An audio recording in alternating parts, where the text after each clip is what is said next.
Medical admission টেস্টে chance পাওয়ার জন্য আসলে অনেকগুলো ফ্যাক্টর কাজ করে। তুমি কিভাবে পড়াশোনা করতেছো, কিংবা তুমি কাকে ফলো করতেছো, কিংবা হচ্ছে তুমি ঠিকমতো ক্লাস করতেছো কিনা, এক্সাম দিচ্ছ কিনা, ডিসিপ্লিন থাকতেছো কিনা, এখানে অনেকগুলো মেটার চলে আসে আসলে। তো সত্যি কথা বলতে HSC 25 তোমাদের এডমিশন জার্নি কিন্তু স্টার্ট হয়ে গেছে অলরেডি, রাইট? এইচএসসি পরীক্ষা তোমাদের শেষ, প্র্যাকটিক্যালটা বাকি। তোমাদের এডমিশন জার্নি আমি বলতেই পারি শুরু হয়ে গেছে। তো এই এডমিশন জার্নির শুরুতে কয়েকটা কথা তোমাকে বলি, যে কথাগুলো আসলে তোমার প্রিপারেশনটাকে আরো দারুণ করতে পারে, আরো ইফেক্টিভ করতে পারে। সত্যি কথা বলতে আরটিডিএস এখন আলহামদুলিল্লাহ, যে প্রি মেডিকেল বলো, মেডিকেল এডমিশন বলো, সেকেন্ড টাইমার ব্যাচ বলো, আলহামদুলিল্লাহ বাংলাদেশের সবচেয়ে বড় মেডিকেল এডমিশন ব্যাচ হচ্ছে আরটিডিএস।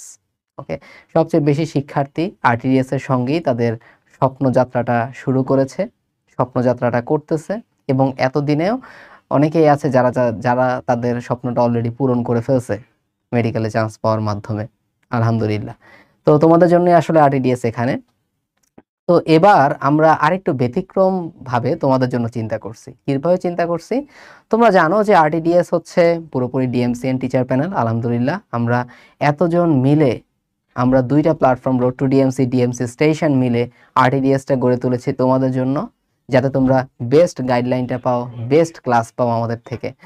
তো এই ডিএমসিএন টিচার প্যানেল পুরোটার বাইরেও আসলে তোমাদের মেন্টর হিসেবে যারা থাকছেন, তারাও কিন্তু পুরোপুরি ডিএমসিএন মেন্টর। বুঝতে পারছো কারণ কি? এটা করার কারণ কি? কারণ ডিএমসিএন হয়েছে, তারা ঢাকা মেডিকেল কলেজে চান্স পাইছে, অবশ্যই তাদের স্পেসিফিক কিছু ট্রিক্স আছে, কিংবা কিছু ভালো অ্যাডভাইস তারা তোমাদেরকে দিতে পারবে, প্রোভাইড করতে পারবে, যেগুলো তোমাদের প্রিপারেশনটাকে আর দারুণ করবে। এই জন্য তোমাদের যে ব্যাচটা দুরন্ত প্রয়াস 5.2, সেখানেও আলাদাভাবে আমরা ডিএমসিএন মেন্টর রেখেছি, যারা তোমাদেরকে সেখানে রেগুলার উপদেশমূলক ভিডিও দিবে। একদম কিন্তু তোমাদের প্রাইভেট ব্যাচে উপদেশমূলক ভিডিও দিবে, উপদেশমূলক পোস্ট দিবে, তোমাদেরকে মোটিভেশন দিবে, তোমাদেরকে ড্রাইভ দিতে থাকবে, ঠিক আছে? এবং তোমার সাথে হচ্ছে কানেক্টেড থাকবে, এবং টেলিগ্রামেও তারা কিন্তু অ্যাক্টিভ থাকবে তোমার প্রশ্নের উত্তর দেওয়ার জন্য। বুঝতে পারছো? সো ঠিক যেভাবে তারা আসলে ঢাকা মেডিকেল কলেজে চান্স পাইছে, ঠিক সেভাবেই তারা তোমাদেরকে হচ্ছে গাইড করবে। এর পাশাপাশি আমরা তো আছি তোমাদের জন্য। ওকে, সো আরটিডিএস সবসময় আসলে তাদের যেই ব্যাচটা থাকে, মেডিকেল ব্যাচ বলো, তাদেরকে নিয়ে স্পেশালি ভাবে, এবং এজন্যই আসলে সবাই হয়তোবা বলে যে আরটিডিএস বেস্ট পারফর্ম করতেছে, আরটিডিএস এর ক্লাস কোয়ালিটি বেস্ট, আরটিডিএস এর এক্সামে প্রশ্ন দেওয়ার পরে মনে হয় যে মেডিকেল এক্সামে প্রশ্নটা যেন আরটিডিএসই করেছে, এই টাইপের। আলহামদুলিল্লাহ সব কিছুর জন্য আরও অনেক দূর আমরা যেতে চাই। সো তুমি এডমিশন প্রিপারেশনের সময় এমন একজনের সান্নিধ্যে তোমার থাকা উচিত, যে তোমাকে সবসময় পুশ করতে পারবে। যেমন এতদিন আমরা যখন মেডিকেল এডমিশন প্রিপারেশন নিয়েছিলাম, তখন কিন্তু আসলে অনলাইনের এতটা বালাই ছিল না, আমরা অফলাইনে পড়তাম। অফলাইনে আমাদেরকে বিভিন্ন সরকারি মেডিকেল কলেজের ভাইয়ারা বাসায় এসে অনেকে পড়াতেন, রাইট? সো এই ব্যাপারটা অনলাইন আসার জন্য, এখন তো আসলে অনলাইনের যুগ, এবং অনলাইনে দেখা যায় তুমি অনেক কম খরচে তুমি সব জিনিসগুলোকে আসলে অ্যাফোর্ড করতে পারো। যে অনলাইনের মাধ্যমে তুমি আসলে যে সার্ভিসটা তুমি নিতে পারবা তোমার মেডিকেল এডমিশনের জন্য, তোমার মেডিকেল এডমিশন জার্নিটা তুমি যেভাবে স্মুথলি শেষ করতে পারবা, এরকম আসলে আগে সম্ভব ছিল না, এখন এটা সম্ভব। তো আরটিডিএস এসব দিক বিবেচনা করে, এবং তাদের যে সার্ভিসটাকে, এই সার্ভিসটাকে বেস্ট কোয়ালিটি আরও নিয়ে আসার জন্য অনেক কিছু ব্যাপার আসলে ইন্ট্রোডিউস করছে তোমাদের জন্য। এর মধ্যে একটা হচ্ছে এই যে মেন্টরশিপ প্রোগ্রামটা।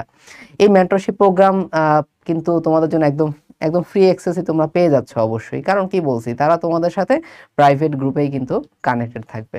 সো অবশ্যই ক্লাসে আমরা যেই ব্যাপারগুলো বলবো সেগুলো খুব ভালো মতো মেনে চলতে হবে, এক্সামগুলো খুব ভালো রেগুলারলি দিতে হবে, এবং ওই মেন্টর ভাইয়ারা যারা বলবেন, যেটা যেভাবে পোস্ট দিবেন, যেভাবে ভিডিও দিবেন, সেখানে অনেক অনেক অ্যাডভাইস থাকবে, ওই অ্যাডভাইসগুলো তুমি মেনে চলো। বিশ্বাস করো, তোমার এর চেয়ে বেশি কোনো অ্যাডভাইস দরকার নাই, তোমার এর চেয়ে বেশি কোনো গাইডলাইন দরকার হবে না। তুমি শুধুমাত্র আরটিডিএস এর রুটিনটা ফলো করবা, দুরন্ত প্রয়াস 5.2 এর যে রুটিনটা, সেই রুটিনটা ফলো করবা, সেই রুটিন অনুসারে তুমি ক্লাস করবা, সেই রুটিন অনুসারে তুমি এক্সাম দিবা। ওকে। এবং তোমার যদি পড়ার সময় মনে হয় যে ভাইয়া আমার আসলে এই জিনিসটা আমি বুঝতে পারতেছি না, তোমার জন্য ডাউট সলভিং ফিচার আছে, কিংবা ভাইয়া আমার এই প্রশ্নটা ক্লিয়ার হচ্ছে না, আমার এই প্রশ্নে ডাউট আছে, সেটার জন্য আমাদের টেলিগ্রাম সাপোর্ট আছে একদম 24/7। সো এই ব্যাপারগুলো তো থাকেই সব সময়। ওকে। বাট সবকিছুর দিন শেষে সবকিছুর একটাই কথা, একটাই শেষ, মেডিকেল এডমিশন টেস্টে চান্স পেতে হলে মেইন বই পড়তে হবে। আরটিডিএস ক্লাসে সেই মেইন বইটাই ধরে ধরে তোমাদের পড়াবে।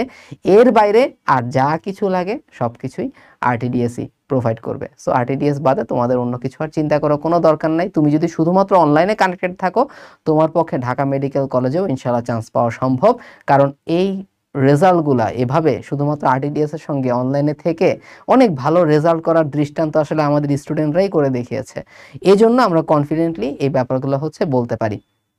তাছাড়া আরো কয়েকটা কথা বলি তোমাদের, যে মেডিকেল এডমিশনের জার্নিতে তোমরা আছো, মেডিকেল এডমিশনের জার্নি তোমরা শুরু করবা, দিন শেষে মনে রাখবা যে নিজের পড়াটা তোমার নিজের পড়তে হবে। তোমরা হয়তোবা আমাদের যখন ক্লাস দেখবা, 2-2.5 ঘন্টার ক্লাস দেখলে তোমার পড়াটা খুব তাড়াতাড়ি শেষ হয়ে যাবে, কিন্তু তোমার ততক্ষণ আসলে তোমার মেইন বইটা নিয়ে পড়ে থাকতে হবে। তোমার মেইন বইটাই হচ্ছে তোমার আশা শেষ ভরসা, বুঝতে পারছো? সো মেইন বই থেকেই তোমার পরীক্ষায় প্রশ্ন আসবে, আমরা ওই মেইন বইটাকেই সবচেয়ে বেশি ফোকাসে রাখবো। এর বাইরে যত যত প্র্যাকটিস করবা তত ভালো। ওকে। যখন এক্সাম হয় সবগুলো এক্সাম ভালো মতো দিবা। এবং আরেকটা ব্যাপার, গাইডলাইন বলতে গেলে তো এই ব্যাপারগুলোই, যখন তুমি এক্সাম দিবা, একটা এক্সাম দেওয়ার পরে অবশ্যই সেটাকে সলভ করো ভাই, ঠিক আছে? তুমি যেখানে পরীক্ষা দাও, ধরে নিলাম তুমি আরটিডিএস এর সঙ্গে অ্যাড নাই, তুমি যেখানেই অ্যাড থাকো, অনলাইন হোক অফলাইন হোক, যেখানে তুমি এক্সাম দাও, অবশ্যই এক্সামটা খুব ভালো মতো সলভ করো। ওই এক্সামের প্রশ্নে যে টপিকগুলো তুমি পারো নাই, সেই টপিকগুলো তুমি একটু ভালো মতো দেখো, সেই টপিকগুলো আবার বারবার রিভাইজ করো, সেই টপিকগুলো বইয়ের মধ্যে দাগায় রাখবা, তাহলে দেখবা তুমি ভুলগুলো থেকে শিখতেছো। ঠিক আছে?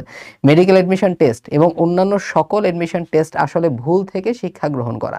অলরেডি তোমরা একাডেমিকে সব ধরনের স্টাডি টুলস বলো কিংবা সব ধরনের চ্যাপ্টার বলো, সব চ্যাপ্টারের সান্নিধ্যে তোমরা চলে গেছো। ঠিক আছে? তোমরা সব চ্যাপ্টার তোমরা টাচ পেয়ে গেছো। যদিও তোমাদের এইচএসসি ছিল অবশ্যই শর্ট সিলেবাসে, ফুল সিলেবাস ধরে ধরে আমরা পড়াবো, সমস্যা নাই, বাট বেশিরভাগই তোমাদের পড়া আছে। সো এখন এডমিশন টেস্টের প্রিপারেশনটা তাহলে শর্ট টাইমের মধ্যে, কম্প্যাক্ট সময়ের মধ্যে বেস্ট প্রিপারেশনটা নিতে হবে আমার। এই বেস্ট প্রিপারেশনটা কিভাবে নিতে হবে? বেস্ট প্রিপারেশন নেওয়ার একটাই উপায়, সেটা হচ্ছে ভুল থেকে শিক্ষা নেওয়া। যত বেশি এক্সাম দিবা তুমি, তত বেশি তুমি ভুল করবা। যত বেশি তুমি ভুল করবা, তত বেশি তুমি নিজের উইকনেস সম্পর্কে জানবা, তত বেশি তোমার স্ট্রেংথ বাড়ার ক্যাপাসিটি বাড়বে। ক্লিয়ার? সো কষ্ট করতে থাকো। আমরা আরটিডিএস প্যানেল আমাদের এন্ড থেকে সর্বোচ্চটা দিব ইনশাল্লাহ। সাথে যদি তোমার ইফোর্টটুকু অ্যাড হয়, দিন শেষে ইনশাল্লাহ অনেক ভালো কিছু করা সম্ভব। ভালো থাকো সবাই। কমেন্টে জানাও তোমরা আর কোন কোন ব্যাপারে গাইডলাইন ভিডিও চাও। ওকে, আল্লাহ হাফেজ, আসসালামু আলাইকুম।